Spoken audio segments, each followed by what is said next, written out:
Sir Jet, itatanong ko ang retirement benefit ng GSIS.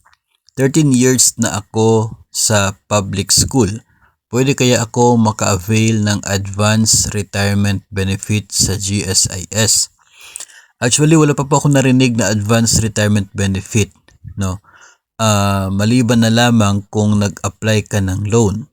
Kasi for me, when you apply for a loan sa GSIS, para ka na ring nag-cash advance ng magiging benefit mo kapag ikaw ay mag-separate from the service. Bakit po? Kasi kapag nag-separate ka na, resign, retire, ang balanse ng utang ay ibabawas mula sa benefits. So para ka na ring nag-cash advance the moment na nag-apply ka ng loan.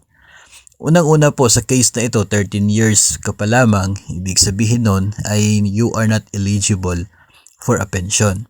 So if ever mag-separate ka ngayon, wala ka makukuhang pensyon kapag 60 ka na dahil kulang po 15 years yung requirement.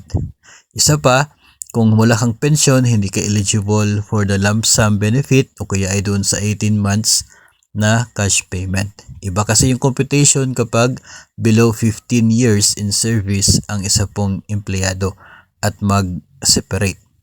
Hindi naman po sinabi na mag-separate na siya, pero it is always assumed na you will separate if you are looking into your benefits, no, na para pang mag-cash advance ka sa ngayon kasi hindi pa naman po sigurado, no, na aabot ka talaga ng 15 years.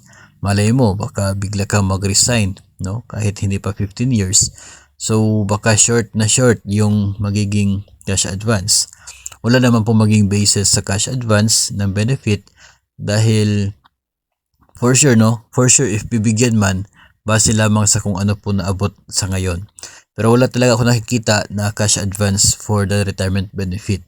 Maliban na lamang talaga kung nag-apply ka ng loan. Kasi yun ay sigurado talaga yun, no? Nag-apply ka ng loan, ibabawas from your benefits na makukuha kapag nag-separate ka. So para ka talaga nag-cash advance. Cash advance with interest. Bakit? Kasi hindi pa naman yan sa'yo. No, that's not due para sa'yo, no, sa ngayon. Kasi nga active ka pa sa serbisyo, hindi ka pa nag-separate. So hindi pa talaga yan intended for you as of now. Kapag kinuha mo o ni-request mo, hiniram mo, then of course meron pong interest. That's normal. That's part of ng transactions, no, maging sa private man or dito po sa GSIS. So yun po, wala tayong nakikita na advanced retirement benefit maliban na lamang kung nag-apply ka ng loan sa GSIS.